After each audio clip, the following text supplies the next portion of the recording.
Welcome to ദിശ academy. ദിശ അക്കാഡമിയുടെ പുതിയൊരു വീഡിയോയിലേക്ക് ഏവർക്കും സ്വാഗതം. ഇന്ന് എൻ്റെ പേര് ദിവ്യ. ഇതൊരു ക്ലാസ് വീഡിയോ അല്ല. ഇന്ന് എല്ലാത്തെ പോലെ ഇതൊരു ക്ലാസ് വീഡിയോ അല്ല നിങ്ങൾ എക്സ്പെക്ട് ചെയ്യേണ്ടത്. ഇവിടെ നമ്മൾ ഇന്ന് ഡിസ്കസ് ചെയ്യാൻ പോകുന്നത് 2026 നടക്കാൻ പോകുന്ന CGL എക്സാമിന്റെ ടോപ്പിക്സ്. ദാറ്റ് മീൻസ് മെയിൻ ആയിട്ട് നിങ്ങൾക്ക് 4 ടോപ്പിക്സുകളാണ് എക്സാമിന് ചോദിക്കാറുള്ളത്. ഓക്കെ, ഈ എക്സാം എങ്ങനെ നിങ്ങൾക്ക് ഈസി ആയിട്ട് ക്രാക്ക് ചെയ്യാൻ സാധിക്കും, ഒരു ആവറേജ് സ്റ്റുഡന്റിന് പോലും ഈസി ആയിട്ട് ക്രാക്ക് ചെയ്യാൻ സാധിക്കുന്ന ഒരു എക്സാം ആണ് CGL എക്സാം എന്ന് പറയുന്നത്. എങ്ങനെയാണ് കൂടുതലും ഹാർഡ് വർക്ക് ചെയ്യുകയാണെന്നുണ്ടെങ്കിൽ, നമ്മൾ മാക്സിമം ഹാർഡ് വർക്ക് ചെയ്യുകയാണെന്നുണ്ടെങ്കിൽ നമുക്കൊരു ആവറേജ് സ്റ്റുഡന്റിന് പോലും ഈസി ആയിട്ട് ക്രാക്ക് ചെയ്യാൻ സാധിക്കുന്ന ഒരു എക്സാം ആണ് ഏതെന്ന് പറയുന്നത് CGL എക്സാം. ടയർ 1 ടയർ 2 ലെവലിലാണ് ഈ എക്സാം അവർ കണ്ടക്ട് ചെയ്യുന്നത്. ടയർ 1 മീൻസ് പ്രിലിംസ് ലെവലും ടയർ 2 ഒരു മെയിൻസ് ലെവലുമാണ്. പിന്നെ ഇത് കൂടാതെ യാതൊരു ഇന്റർവ്യൂവും ഇല്ല എന്നുള്ളതാണ് ഈ എക്സാമിന്റെ ഏറ്റവും വലിയൊരു മെയിൻ മെറിറ്റ് എന്ന് പറയുന്നത്. ഇതിന്റെ ഏറ്റവും വലിയ അഡ്വാൻറ്റേജ് ഇതിന് ഇന്റർവ്യൂ ഇല്ല എന്നുള്ളതാണ്. ഓക്കെ, നമുക്ക് നോക്കാം. ഇതിനകത്ത് ഇതിന്റെ ഇംഗ്ലീഷിന്റെ ഏതെല്ലാം സ്ട്രാറ്റജി ഉപയോഗിച്ച് നമുക്ക് ഇതിന് ഇംഗ്ലീഷിന്റെ മാർക്ക് സ്കോർ ചെയ്യാം എന്നുള്ളതാണ് നമ്മൾ ഇന്നത്തെ ക്ലാസ്സിൽ നമ്മൾ ഡിസ്കസ് ചെയ്യാൻ പോകുന്നത്. 4 ടോപ്പിക്സ് ആണ് നിങ്ങൾ ഈ ഒരു CGL എക്സാമിന് നിങ്ങൾക്ക് പഠിക്കേണ്ടത്. 4 ടോപ്പിക്കാണ്. അതായത് റീസണിങ് ഉണ്ടായിരിക്കണം, മാത്സ് ഉണ്ടായിരിക്കണം, മാത്സ് മീൻസ് ക്വാണ്ടിറ്റേറ്റീവ് ആപ്റ്റിറ്റ്യൂഡ് പഠിച്ചിരിക്കണം, ജനറൽ അവയർനെസ് ഉണ്ടായിരിക്കണം, ഇംഗ്ലീഷ് പഠിച്ചിരിക്കണം. ഈ 4 ടോപ്പിക്കിനകത്ത് ഏറ്റവും ഗെയിം ചേഞ്ചർ ആയിട്ട് നിൽക്കുന്ന ഒരു സബ്ജക്റ്റ് ആണ് ഏതെന്ന് പറയുന്നത് ഇംഗ്ലീഷ്. ഏറ്റവും കൂടുതൽ മാർക്ക് സ്കോർ ചെയ്യാൻ പറ്റുന്നതും കുറഞ്ഞ സമയം കൊണ്ട്, ടൈം കൺസ്യൂമിംഗ് ഒന്നും അല്ല, ഏറ്റവും കൂടുതൽ സമയം കുറച്ച് മതിയായിട്ടുള്ള ലെസ് ടൈം കൊണ്ട് കൂടുതൽ മാർക്സ് കവർ ചെയ്യാൻ സാധിക്കുന്ന ഒരു എക്സാം ആണ് ഏതെന്ന് പറയുന്നത്. എക്സാം അല്ല, ടോപ്പിക്കാണ് ഇംഗ്ലീഷ് എന്ന് പറയുന്നത്. നമുക്ക് നോക്കാം. എങ്ങനെ പോയാലും നമ്മൾ ടാർഗറ്റ് ചെയ്യേണ്ടത് ഒരു 45+ മാർക്സ് നമ്മൾ എന്ത് ചെയ്തിരിക്കണം, ടാർഗറ്റ് ചെയ്തിരിക്കണം. ഓക്കെ, ഞാൻ മുമ്പേ പറഞ്ഞതുപോലെ 4 സബ്ജക്ട്സ് ആണ് അവർക്ക് ഉൾപ്പെടുത്തിയിരിക്കുന്നത്. റീസണിങ് ഉണ്ട്, GA ഉണ്ട്, GA മീൻസ് ജനറൽ അവയർനെസ് ഉണ്ട്, ക്വാണ്ടിറ്റേറ്റീവ് ആപ്റ്റിറ്റ്യൂഡ് ഉണ്ട്, ഇംഗ്ലീഷ് ഉണ്ട്. ഈ 4 സബ്ജക്ട്സിനും അവർ 25 ക്വസ്റ്റ്യൻസ് വീതമാണ് ചോദിക്കുന്നത്. 25 ക്വസ്റ്റ്യൻസിന് 2 മാർക്ക് വീതമാണ് ഓരോ ക്വസ്റ്റ്യനും ചോദിക്കുന്നത്. 2 മാർക്ക് വീതമാണെന്നെങ്കിൽ 2 മാർക്ക് വീതം ഓരോ ചോദ്യത്തിനാണെന്നുണ്ടെങ്കിൽ ടോട്ടൽ മാർക്സ് 50 ആയിരിക്കും. ടോട്ടൽ അപ്പം 4 സബ്ജക്ട്സിന് 50 മാർക്കാണെങ്കിൽ ഔട്ട് ഓഫ് 200 ആയിരിക്കും മാർക്ക് നിങ്ങൾക്ക് ഉണ്ടാവുക. അതിൽ 200 മാർക്കിൽ നിങ്ങൾക്ക് എങ്ങനെ പോയാലും ഇംഗ്ലീഷിൽ ഒരു 45+ മാർക്സ് എങ്ങനെ പോയാലും നിങ്ങൾക്ക് അത് കവർ ചെയ്യാൻ, ടോട്ടൽ നിങ്ങൾക്ക് സ്കോർ ചെയ്യാൻ സാധിക്കുന്ന ഒരു സബ്ജക്റ്റാണ് ഇംഗ്ലീഷ് എന്ന് പറയുന്നത്. ഷുവറായിട്ട് നിങ്ങൾ ആ ഒരു സ്ട്രാറ്റജി ഉപയോഗിച്ച് നിങ്ങൾ ആ ഒരു എന്താ പറയുന്നത് സ്ട്രാറ്റജി ഉപയോഗിച്ചാണ് പഠിക്കുന്നതെങ്കിൽ നിങ്ങൾക്ക് ഇംഗ്ലീഷിൽ ഷുവറായിട്ട് ഒരു 45+ മാർക്സ് നിങ്ങൾക്ക് എന്തായാലും സ്കോർ ചെയ്യാൻ സാധിക്കുന്ന ഒരു ടോപ്പിക്കാണ് ഇംഗ്ലീഷ്. ഓക്കെ, നമുക്ക് നോക്കാം ഏതൊക്കെ ടോപ്പിക്കുകളാണ് നമുക്ക് ഇംഗ്ലീഷിനകത്ത് ചോദിക്കുന്നതെന്ന് നോക്കാം. അപ്പം അതിന് മുമ്പായിട്ട് മെയിൻ ഒരു കാര്യം എന്ന്, ഈ വർഷം മുതൽ സെഷണൽ മാർക്സ് ടൈം ഉണ്ട്. 15 മിനിറ്റ്സ് ആണ് എന്താ പറയുന്നത്, എല്ലാത്തിനും 15 മിനിറ്റ്സ് ആണ്. റീസണിങ്ങിന് 15 മിനിറ്റ്സ്, GAക്ക് 15 മിനിറ്റ്സ്, മാത്സിന് 15 മിനിറ്റ്സ്, ഇംഗ്ലീഷിന് 15 മിനിറ്റ്സ്. ഈ 15 മിനിറ്റ്സ് ആകുമ്പോൾ ഓട്ടോമാറ്റിക്കലി നിങ്ങളുടെ സെഷൻ അവിടെ വെച്ച് ആ ടൈം അവിടെ നിന്ന് വെച്ച് കട്ടാകും. ആ 15 മിനിറ്റ്സ് കൊണ്ട് വേണം നിങ്ങൾ എന്ത് ചെയ്യാൻ, മാക്സിമം അതിനകത്ത് മാർക്ക് സ്കോർ ചെയ്യാൻ ചെയ്യേണ്ടത് കേട്ടോ. ഓക്കെ, അപ്പോൾ അത് പ്രത്യേകം നിങ്ങളുടെ മനസ്സിലിരിക്കണം. അപ്പോൾ എന്താണ് ചെയ്യേണ്ടതെന്ന് വെച്ച് കഴിഞ്ഞാൽ, മാക്സിമം ആ ഒരു ടൈമിനുള്ളിൽ 15 മിനിറ്റ്സിനുള്ളിൽ തന്നെ ആ ഒരു കോംപ്രിഹെൻഷൻ അത് നമുക്ക് നോക്കാം. അടുത്ത ഒരു സെഷൻ അതിൽ ഞാൻ അടുത്ത വീഡിയോ പറയാൻ ഞാൻ ഏതെല്ലാം ടോപ്പിക്കുകളാണ് അതിനകത്ത് ചോദിക്കുന്നതെന്ന് ഞാൻ ഏതെല്ലാം പറഞ്ഞു തരാം. ഓക്കെ, ഏറ്റവും കൂടുതൽ സ്കോർ ചെയ്യാൻ സാധിക്കുന്ന ഒരു സബ്ജക്റ്റ് ആണ് why English is a game changer. എന്നാൽ ഇംഗ്ലീഷ് എന്തുകൊണ്ട് ഒരു ഗെയിം ചേഞ്ചർ ആണ് എന്ന് നമ്മൾ പറയാനുള്ള കാരണം എന്ന് വെച്ച് കഴിഞ്ഞാൽ, ഏറ്റവും കൂടുതൽ സ്കോർ ചെയ്യുന്ന ഒരു സബ്ജക്റ്റ് ആണ് ഇംഗ്ലീഷ് എന്ന് പറയുന്നത്. നമുക്ക് GAയെക്കാളും മാത്സിനെക്കായാലും റീസണിങ്ങിനെക്കാളും എല്ലാത്തിനേക്കാളും ഏറ്റവും കൂടുതൽ സ്കോർ ചെയ്യാൻ സാധിക്കുന്ന ഒരു സബ്ജക്റ്റാണ് ഏതൊരു സ്റ്റുഡൻ്റ് ആയാലും ശരി, ഒരു ആവറേജ് ആയാലും ഒരു എബോ ആവറേജ് ആയാലും ശരി, ഏതൊരു സ്റ്റുഡൻറ്റിനെ സംബന്ധിച്ചിടത്തോളം ഏറ്റവും കൂടുതൽ സ്കോർ ചെയ്യാൻ സാധിക്കുന്ന ഒരു സബ്ജക്റ്റാണ് ഇംഗ്ലീഷ് എന്ന് പറയുന്നത്. അപ്പോൾ മോസ്റ്റ് സ്കോറിങ് സബ്ജക്റ്റ് ആണ്, ലെസ് ടൈം കൺസ്യൂമിങ് ആണ്. ടൈം ഏറ്റവും കൂടുതൽ കുറവ് മതിയായിട്ടുള്ള ഒരു എക്സാം ആണ്, ഒരു എന്താ പറയുക ടോപ്പിക്കാണ് ഇംഗ്ലീഷ് എന്ന് പറയുന്നത്. ടൈം ഏറ്റവും കൂടുതൽ കുറവ് മതി, ലെസ് ടൈം കൺസ്യൂമിങ് ആണ് കേട്ടോ. അതായത് നമുക്ക് അതിന് കുറേ ട്രിക്സുകളൊക്കെ ഉണ്ട്, അതൊക്കെ പറഞ്ഞുതരാവേ. ദെൻ പ്രഡിക്റ്റബിൾ ആയിട്ടുള്ള പാറ്റേൺ ആണ്. പ്രഡിക്റ്റബിൾ ആയിട്ട് easy to improve with practice കൊണ്ട് ഏറ്റവും കൂടുതൽ ഇംപ്രൂവ് ചെയ്യാൻ പറ്റുന്ന ഏതൊരു ടോപ്പിക് ആണെന്ന് പറയുന്നത് ഇംഗ്ലീഷ് ആണ്. അപ്പോൾ എന്താണെന്ന് പറഞ്ഞത്, ഏറ്റവും കൂടുതൽ സ്കോർ ചെയ്യാൻ സാധിക്കുന്ന ഒരു സബ്ജക്റ്റ് ആണ്, ലെസ് ആയിട്ടുള്ള ടൈം കൺസ്യൂമിങ് ആണ്, പ്രഡിക്റ്റബിൾ ആയിട്ടുള്ള ഒരു പാറ്റേൺ ആണ്, easy to improve with practice ആണ്. പ്രാക്ടീസ് കൊണ്ട് നമുക്ക് ഏറ്റവും കൂടുതൽ ഇംപ്രൂവ് ചെയ്യാൻ പറ്റുന്ന ഒരു സബ്ജക്റ്റ് കൂടിയാണ് എന്തെന്ന് പറയുന്നത് ഇംഗ്ലീഷ് എന്ന് പറയുന്നത് കേട്ടോ. അപ്പോൾ അറിഞ്ഞിരിക്കുക. അപ്പം എത്ര ക്വസ്റ്റ്യൻസ് ആണ് ചോദിക്കുന്നത് വെച്ച് കഴിഞ്ഞാൽ 25 ക്വസ്റ്റ്യൻസ് ആണ് നമുക്ക് ചോദിക്കുന്നത്.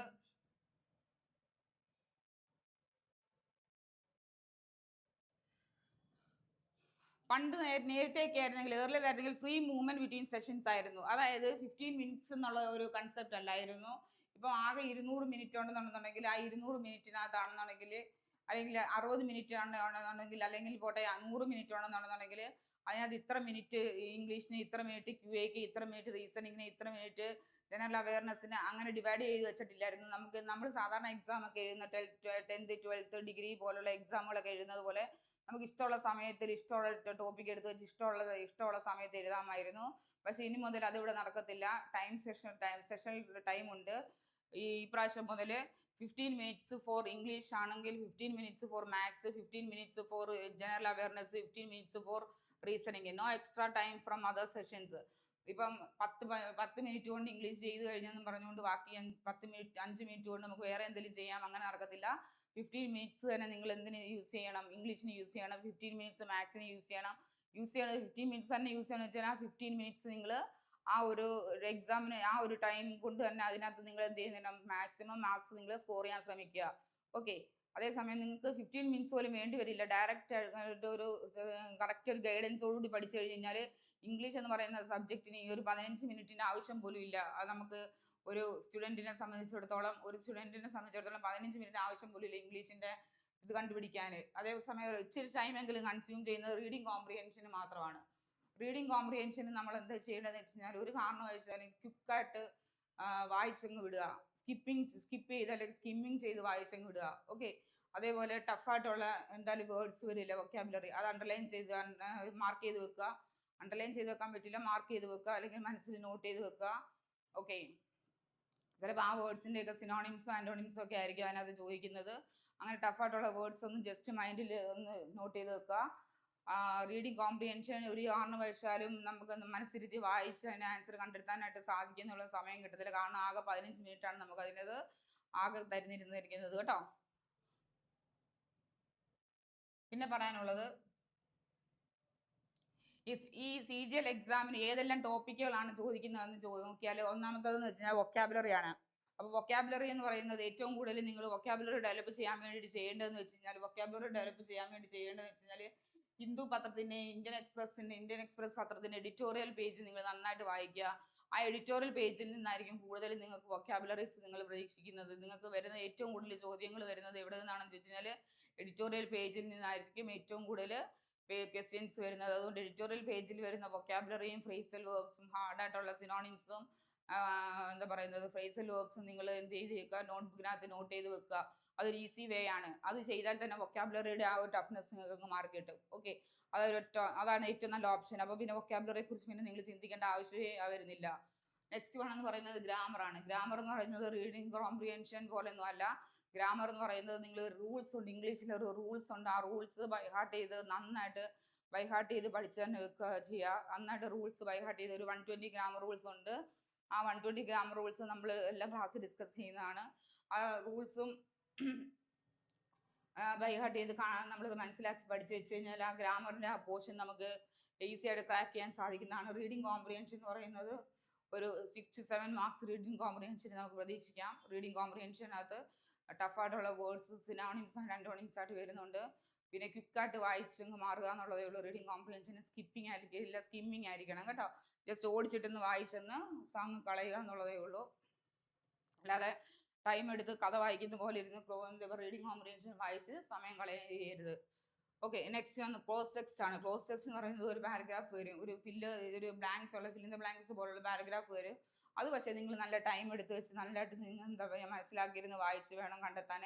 അതിന് ഓപ്ഷൻസും തരും. ആ ഓപ്ഷൻസ് നിങ്ങൾ കറക്റ്റായിട്ടുള്ള ഓപ്ഷൻസ് നിങ്ങളതിന് സെലക്ട് ചെയ്യണം. അതിന് നിങ്ങൾ റീഡിങ് കോംപ്രിഹെൻഷന് ടൈം എടുക്കുന്നതിനേക്കാളും കുറച്ചും കൂടി കൂടുതൽ ടൈം എടുത്ത് വേണം ക്ലോസ് ടെസ്റ്റ് നിങ്ങൾ ചെയ്യാൻ കേട്ടോ. ഓക്കെ ആണേ. പിന്നെ ആക്റ്റീവ് ആൻഡ് പാസീവ് വോയിസും ഡയറക്റ്റ് ഇൻഡയറക്റ്റ് സ്പീച്ചും ഒക്കെ നമ്മൾ കറക്റ്റായിട്ട് ക്ലാസ്സുകളിൽ നമ്മൾ എല്ലാം ഡിസ്കസ് ചെയ്യുന്നതാണ്. എല്ലാ ടോപ്പിക്കും ആക്റ്റീവ് ആൻഡ് പാസീവ് വോയിസ് എല്ലാം വളരെ ഈസി ആയിട്ടുള്ള ഒരു ടോപ്പിക്കാണ്. മനസ്സിലാക്കി പഠിച്ചു കഴിഞ്ഞാൽ ഇത്രയും ഈസി ആയിട്ടുള്ള ഒരു ടോപ്പിക്ക് എനിക്ക് തോന്നുന്നില്ല ഇംഗ്ലീഷിൽ വേറെ ഉണ്ടെന്ന്. ആക്റ്റീവ് ആൻഡ് പാസീവ് വോയിസും ഡയറക്റ്റ് ഇൻഡയറക്റ്റ് സ്പീച്ചും കുട്ടികളെ സംബന്ധിച്ചിടത്തോളം കേൾക്കുമ്പോൾ അയ്യോ ആക്റ്റീവ് ആൻഡ് പാസീവ് വോയിസും പഠിക്കുന്നതിന് മുമ്പായിട്ട് വിചാരിക്കും ഇത്ര ഉണ്ടായിരുന്നു, അയ്യോ ഇതാണോ ആക്റ്റീവ് ആൻഡ് പാസീവ് വോയിസ്, അങ്ങക്ക് അറിയില്ല മിസ്സേ എന്ന് പറയും. പക്ഷേ ഇത് പഠിപ്പിച്ച് കഴിയുമ്പോൾ ആയിരിക്കും ഇത്ര ഉള്ളായിരുന്നു, ഇത് ഈസി ആയിട്ടുള്ള ടോപ്പിക്കാണ് ഈ ഡയറക്റ്റ് ഇൻഡയറക്റ്റ് സ്പീച്ചും ഈ ആക്റ്റീവ് ആൻഡ് പാസീവ് വോയിസും എന്ന് വിചാരിക്കും. ഇത്രേ ഉള്ളൂ. അത്ര വളരെ സിമ്പിളാണ്. ക്ലാസ് ശ്രദ്ധിച്ചിരുന്നു കഴിഞ്ഞാൽ വളരെ സിമ്പിളായിട്ട് മനസ്സിലാക്കാൻ പറ്റുന്ന 2 ടോപ്പിക്കാണ്. എന്തെന്ന് പറയുന്നത് ആക്റ്റീവ് ആൻഡ് പാസീവ് വോയിസും ഡയറക്റ്റ് ആൻഡ് ഇൻഡയറക്റ്റ് സ്പീച്ചും.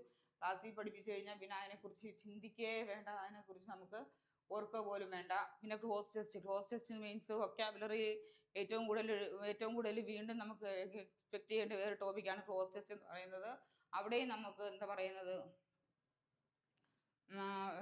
വൊക്കാബുലറി ആവശ്യമായിട്ട് വരും. അപ്പോൾ വൊക്കാബുലറി ഡെവലപ്പ് ചെയ്യാൻ വേണ്ടിയിട്ട് നമ്മൾ ചെയ്യേണ്ടതെന്ന് വെച്ച് കഴിഞ്ഞാൽ ഞാൻ പറഞ്ഞ പോലെ വൊക്കാബുലറി ഡെവലപ്പ് ചെയ്യാൻ വേണ്ടി എഡിറ്റോറിയൽ നന്നായിട്ട് വായിക്കുക.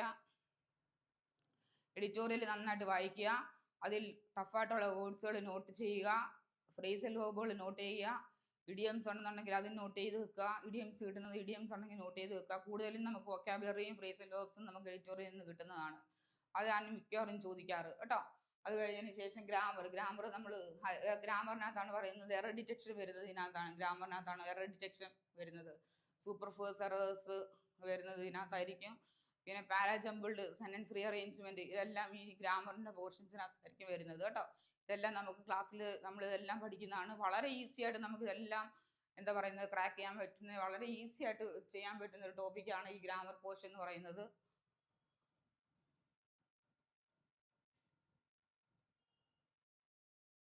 പിന്നെ മിസ്ലേനിയസ് ആയിട്ട് 2-3 മാർക്സ് ആയിട്ട് ചോദിക്കാൻ പറ്റുന്നതാണ്.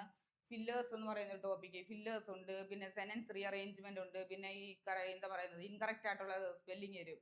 ഇൻകറക്റ്റ് ആയിട്ടുള്ള ഒരു ഇപ്പം എക്സാമ്പിൾ പറഞ്ഞു കഴിഞ്ഞാൽ ഒരു പ്രാവശ്യം ചോദിച്ചിട്ടുള്ളതാണ് ഇന്നോക്വസ്. ഈ ഒരു വേർഡിന്റെ സ്പെല്ലിംഗ് കറക്റ്റ് ആണോ, ഇത് കറക്റ്റ് ആണോ ഇൻകറക്റ്റ് ആണോ എന്നുള്ളതാണ് ഇനോക്വസ്. നമുക്കറിയില്ല, നമ്മൾ കേട്ടിട്ട് പോലും ഇല്ലാത്തൊരു വേർഡായിരുന്നു അന്ന് കുട്ടികൾക്ക് ഇനോക്വസ് എന്ന് പറയുന്ന ഒരു വേർഡ് എന്ന് പറയുന്നത് അന്ന് കേട്ടിട്ട് പോലും ഇല്ല. ഇനോക്വസ് ആയിട്ടുള്ള റെപ്റ്റൈലാണ് ചേര എന്നൊക്കെ റെപ്റ്റൈലാണ് ചേര എന്ന് പറയുന്ന അങ്ങനെ നമ്മൾ കേട്ടിട്ടുണ്ടെന്ന് തോന്നുന്നു. അങ്ങനെയൊക്കെ പറയാറുണ്ട്. ഇനോക്വസ് ആയിട്ടുള്ള ഒരു റെപ്റ്റൈലാണ് ചേര. അങ്ങനെയാണ് ഇനോക്വസ് എന്ന് പറയുന്ന വേർഡിന്റെ മീനിങ് എന്താണെന്ന് വെച്ചാൽ നോട്ട് ഹാംഫുൾ എന്നാണ്. ഇനോക്വസ് എന്ന് പറയുന്ന വേർഡിന്റെ സ്പെല്ലിംഗ് ഇതല്ല, ശ്രദ്ധിച്ചുകൊള്ളുക. INNOCOUS എന്ന് പറയുന്നത് ഇതിനകത്ത് ഇവിടെ ഒരു യുവും കൂടി ഉൾപ്പെടുത്തണം നമ്മൾ കേട്ടോ. കണ്ടോ, ഇങ്ങനെയാണ് ഇതിന്റെ കറക്റ്റ് സ്പെല്ലിംഗ് വരേണ്ടത്.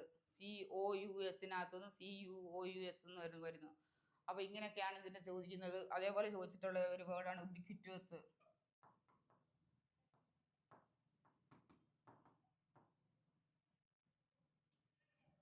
അപ്പൊ ഇങ്ങനെയൊക്കെയാണ് ഇതേപോലെയാണ് മിസ്ലേനിയസ് എന്ന് പറയുമ്പോൾ ഇങ്ങനത്തെ ക്വസ്റ്റ്യൻസ് ഒക്കെയാണ് വരാറ് കേട്ടോ. അപ്പോൾ പേടിക്കേണ്ട യാതൊരു ആവശ്യവും ഇല്ല. എന്താ പറയാ,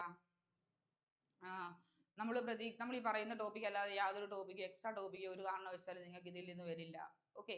അപ്പം എന്താ നമ്മൾ പറഞ്ഞതെന്ന് വെച്ച് കഴിഞ്ഞാൽ ഒരു ഇംഗ്ലീഷ് ആയാലും ശരി, മാത്സ് ആയാലും ശരി, maths means quantity aptitude, QA ആയാലും ശരി, റീസണിങ് ആയാലും ശരി, GA ജനറൽ അവയർനെസ് ആയാലും ശരി, 25 ക്വസ്റ്റ്യൻസ് ആയിരിക്കും വരുന്നത്. 25 ക്വസ്റ്റ്യൻസിന് 2 മാർക്സ് വീതം വെച്ചിട്ട് 50 ചോദ്യം 50 മാർക്കുകളായിരിക്കും വരുന്നത്. ഓക്കെ. ഇതിന് 2 മാർക്ക് വീതമാണെന്നുണ്ടെങ്കിൽ ഒരു ശരിയാണെന്നുണ്ടെങ്കിൽ 2 മാർക്ക് കിട്ടും, തെറ്റാണെന്നുണ്ടെങ്കിൽ 0.50 നിങ്ങൾക്ക് പോയി കിട്ടും. അപ്പോൾ 2.5 മാർക്കാണ് നിങ്ങൾക്ക് ഒരു ക്വസ്റ്റ്യനിൽ നിന്ന് പോയി കിട്ടുന്നത്. ഇൻകറക്റ്റ് ആയിട്ടുള്ള ഒരെണ്ണത്തിന് 2 മാർക്കും പോവും. പിന്നെ എന്താ പോകുന്നതെന്ന് വെച്ച് കഴിഞ്ഞാൽ ഒരു 0.50 മാർക്ക് നിങ്ങൾക്ക് നെഗറ്റീവിന് പോയി കിട്ടും. ഓക്കെ. നെഗറ്റീവ് ആണ്, തെറ്റാണെന്നുണ്ടെന്നുണ്ടെങ്കിൽ. ഇങ്ങനെ ആയിരിക്കും ക്വസ്റ്റ്യൻസ്. അപ്പം എന്നോട് പറയാം, Tier 1 Tier 2 ലെവലിലാണ് ഈ എക്സാം ഇത് കണ്ടക്ട് ചെയ്യുന്നത്. ഇത് ഒരു ഇന്റർവ്യൂ ഇല്ലാത്തൊരു എക്സാം ആണ്, ശ്രദ്ധിക്കുക. ഇന്റർവ്യൂ ഇല്ലാത്ത എക്സാം ആണ്. പിന്നെന്താ പറയുക, ഏറ്റവും കൂടുതൽ മാർക്ക് സ്കോർ ചെയ്യാൻ പറ്റുന്ന ഒരു സബ്ജക്റ്റ് ആണ് ഇംഗ്ലീഷ് എന്ന് പറയുന്നത്. ഒരു പ്രോപ്പർ ഗൈഡൻസ് ഉണ്ടെന്നുണ്ടെങ്കിൽ നിങ്ങൾക്ക് ഷുവറായിട്ട് ഈ ഒരു എക്സാം എന്ത് ചെയ്യാൻ പറ്റും, കണ്ടക്ട് എന്ന് പറയുന്നത് നിങ്ങൾക്ക് സ്കോർ ചെയ്യാൻ പറ്റുന്ന ഒരു പ്രോപ്പറായിട്ടുള്ളൊരു ഗൈഡൻസ് ഉണ്ടെന്നുണ്ടെങ്കിൽ മാക്സിമം മാർക്സ് നിങ്ങൾക്ക് സ്കോർ ചെയ്യാൻ സാധിക്കും. ഓക്കെ. അപ്പം നിങ്ങൾ പ്രോപ്പറായിട്ടുള്ളൊരു ഗൈഡൻസ് നിങ്ങൾക്ക് വേണമെന്നുണ്ടെന്നുണ്ടെങ്കിൽ നിങ്ങൾക്ക് ദിശ അക്കാഡമിയിൽ ജോയിൻ ചെയ്യുക. ദിശ അക്കാഡമിയിൽ CGLന്റെ പുതിയ ബാച്ച് സ്റ്റാർട്ട് ചെയ്തിട്ടുണ്ട്. അതിൽ നിങ്ങൾ മസ്റ്റായിട്ട് നിങ്ങൾ ജോയിൻ ചെയ്യേണ്ടതാണ്. ഈ ഇതിനകത്ത് പറയുന്ന എല്ലാ ടോപ്പിക് വൈസും ഓരോ ക്ലാസ്സും ഓരോ ക്ലാസ്സും നമ്മൾ എടുക്കുന്നതായിരിക്കും. ഇതെല്ലാം നമ്മൾ എടുക്കുന്നതായിരിക്കും. അതായത് വൊക്കാബുലറി ആയിക്കോട്ടെ, ഗ്രാമർ ആയിക്കോട്ടെ, ക്ലോസ് ടെസ്റ്റ് ആയിക്കോട്ടെ, റീഡിങ് കോമ്പിനേഷൻ ആയിക്കോട്ടെ, മിസ്ലേനിയസ് ആയിക്കോട്ടെ. മിസ്ലേനിയസ് മീൻസ് സ്പെല്ലിംഗ് കറക്ഷൻ ഉണ്ട്, എന്താ പറയുന്നത് പാരാജമ്പിൾഡ് വരുന്നുണ്ട്, സെന്റൻസ് റീഅറേഞ്ച്മെന്റ് വരുന്നുണ്ട്, ഇതെല്ലാം ഫില്ലേഴ്സ് വരുന്നുണ്ട്. ഇതെല്ലാമാണ് മിസ്ലേനിയസിനകത്ത് വരുന്നത് കേട്ടോ. അപ്പം ഇങ്ങനെയുള്ള എല്ലാ കാര്യങ്ങളും നമ്മൾ ക്ലാസ്സുകളിൽ ഡിസ്കസ് ചെയ്യുന്നതാണ്. അപ്പം ഇത്രയാണ് നമ്മുടെ ഈ ഒരു ഇംഗ്ലീഷിൽ പറയാനുള്ളത്. അപ്പോൾ എന്തെങ്കിലും സജഷൻസോ എന്തെങ്കിലും കംപ്ലയിൻസോ എന്തെങ്കിലും നിങ്ങൾക്കുള്ള പുതിയ പുതിയ ഐഡിയാസ് എന്താണെന്നുണ്ടെങ്കിൽ നിങ്ങൾ കമൻ്റായിട്ട് രേഖപ്പെടുത്തുക. Okay, thank you.